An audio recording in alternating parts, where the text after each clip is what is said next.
Jack stared at the far wall, and the far wall stared back. Because the far wall wasn't actually a wall in the traditional sense. Hell, it wasn't even particularly far. What? Despite himself, his words came out just a little sullen. Not exactly the best tone to take with a mass of sentient microbots that he only nominally controlled and definitely didn't understand. The microbots continued to stare at him as he sat alone in his quarters, the luxurious silk sheets of his bed sagging under his weight as he idly played with the drawstrings of his robes. Then, they started to shift. Pouring down from the wall they'd been positioned against like a tidal wave of water, crashing against the beach in slow motion, the machines spread out across the floor before forming themselves up again into two familiar shapes. Lin and Juan. "I don't really want to talk about it," he muttered, as he stared at the two facsimiles of his friends. Unfortunately, as he's slowly come to learn over the past month, when the semi-sapient machines got an idea into their heads, and by extension his, they were slow to relinquish it. For a creature that he could banish with a single errant thought, the darn things could be surprisingly stubborn. Which was why he wasn't too surprised when the mass of microbots in the shape of Lin and Juan rippled for but a moment, before reforming a little bigger than before. Which was the bot's way of reiterating a point, he thought. To be honest, communication between the two of them was less a game of words than it was an exaggerated game of charades. Fortunately, as a shapeshifter, his microbots were rather good at charades. Though he'd still not figured out why they didn't just use text. His HUD's AI was quite capable of communicating via text, but for whatever reason, his microbots weren't, which made him wonder if they were separate organisms. He didn't know, and the more system diagnostics he ran, the more unknown errors he got in return, which scared him to be sure. Without his suit, he was fucked, but there wasn't really anything he could do about it. He knew how to operate his suit, but he hadn't the slightest clue as to how it actually worked. And what was the guy to do when the program designed to resolve other malfunctions started to malfunction? "I can't exactly take you into the shop," he murmured. Which was why he was leery of probing too deep into the whole thing, for fear of destroying the delicate symbiosis that had formed between him and the vaguely mystical proto-AI that was apparently attached to his soul? Sighing, he stood up and walked over to the two statues. They weren't particularly good, which made sense, given that the microbots were made of glossy black pea-sized octagons.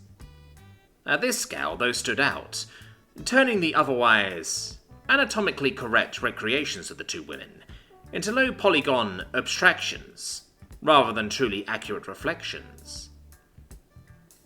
"You did a good job with the clothes, though," he murmured approvingly, watching the women's robes flutter in the wind. A ripple ran through the horde of microbots at his words, as a feeling of joy and pride flashed across his neural link. Then, with that same sense of pride, two tentacles rose up from the floor, and with one smooth movement popped both women's heads off. The two heads fell to the floor. Jack sighed, bringing up a hand to massage his temple. "No," he said firmly. "Hell no." The two statues fell apart, and in their place, a Jack-sized question mark rose up to replace them. It was moments like this that reminded Jack that the proto-AI wasn't human. It was something else entirely. And whatever that something else was, it had only the most basic understanding of the world and the people within it.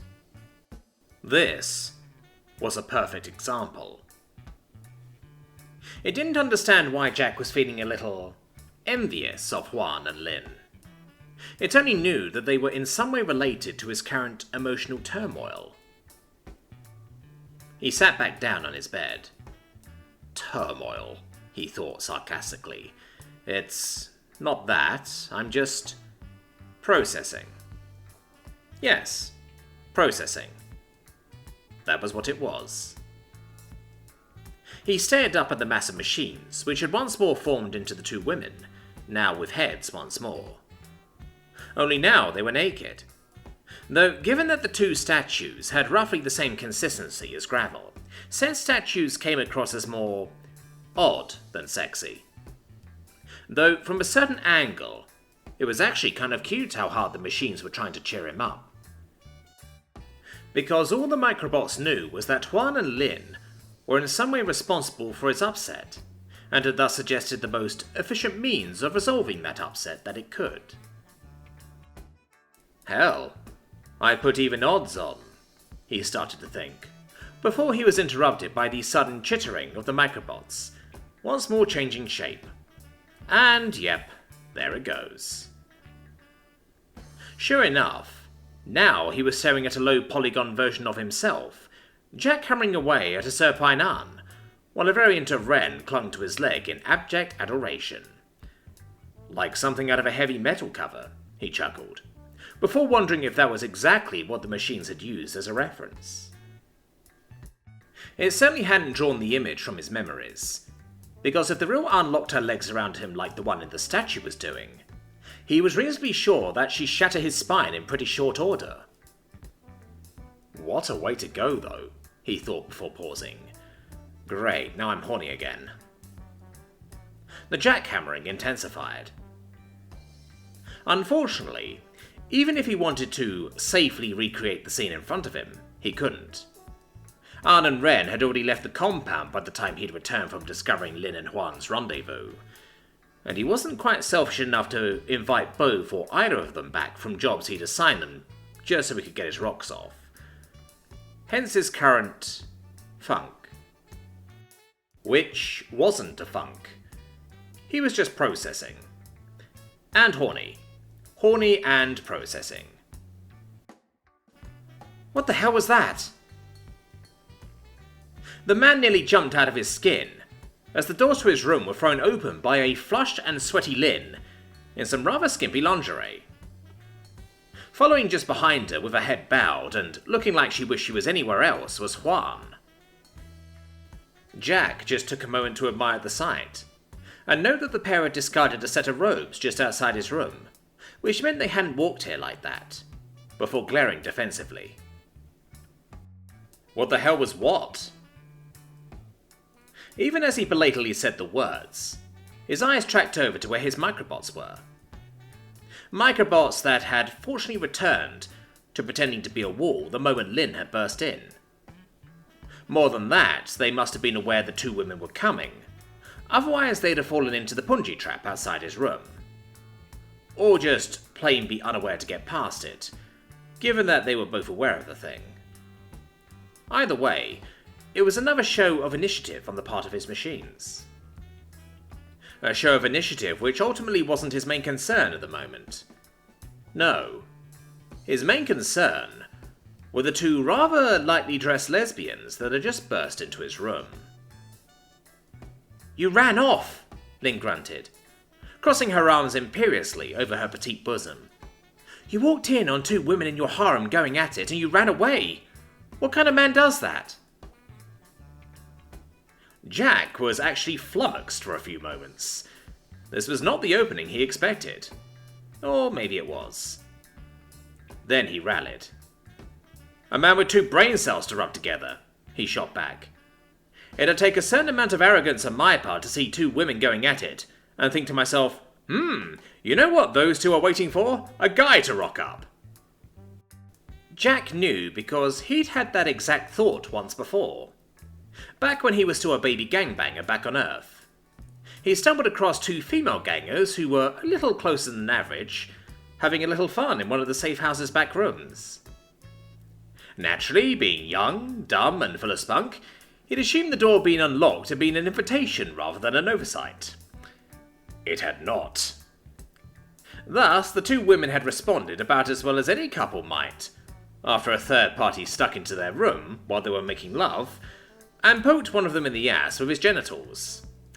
Frankly, Jack considered himself lucky to still be alive. Today, he'd been rather proud of himself for not falling into that same trap once more. That's a reasonable point, Lynn admitted. Almost sweet, really. Then she rallied. But that wasn't what you were supposed to do. You were supposed to have your manly urges stoked and ravish the pair of us. Jack didn't doubt for a moment that from the way Lynn had phrased that line, she was quoting something. Or someone, he thought, as he watched Huang flush a shade deeper, as she seemingly tried to physically sink back into the wall behind her. Unfortunately for her, while she might have had some success in that endeavour with the wall of microbots to Lynn's right, she'd have less success with the solid stone she was currently pressed against. Tell him, Huang. The Imperial Princess froze, her eyes darting between the other two people in the room. Lynn waited imperiously, finger tapping against her forearm. Jack waited patiently, giving her a gentle smile. He didn't know which she drew strength from, as she deliberately stood up and stepped away from the wall with a regality that suggested that at no point in the past few minutes had she ever been embarrassed by anything. It was rather impressive, really. While I would never dare suggest that Lord Johansson acted incorrectly, she coughed lightly, he did act in a manner contrary to what most teachings on the subject of enticing a reticent young master suggested he might. See? Lynn said triumphantly. Huang shot her a look. With that said, I have known female cultivators who preferred the company of women exclusively, rather than simply as an alternative form of relief. See? Jack shot back, equally triumphant. Still, he could see what Huang was getting at. He could well imagine that most of the male cultivators around here wouldn't have thought twice before diving in.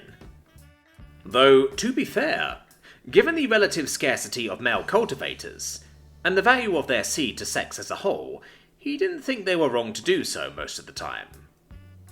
He was the outlier here. However, I don't want anyone to be doubting my masculine virility. Lynn squawked, as he suddenly stood up and handily threw her onto the bed. So how about I rectify my earlier mistake?